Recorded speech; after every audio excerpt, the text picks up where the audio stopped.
Şəbnəm xanım, dağ qoynunda çəmənzar olayım. Həzin-həzin axan çay,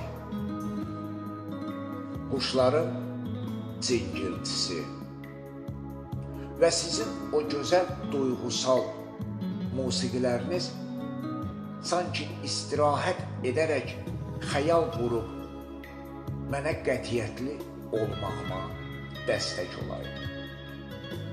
Şəbnəm xanım, sizin ifalarınız sanki qolqanət tək mənim qurduğum hər bir işə. Canım çox çəkir o səsi, aydın şəkildə vurğulayan vergülün nöqtəsi. Əslində təbiətlə təmasda olmaq hərarət, şövq. Sadəcə sizin musiqiləriniz sanki xüsusi bir zövq qatır bu əyləncələrə.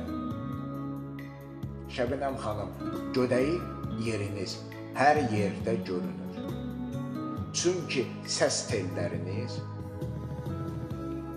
bülbül tək ötür, çünki səs telləriniz bülbül tək.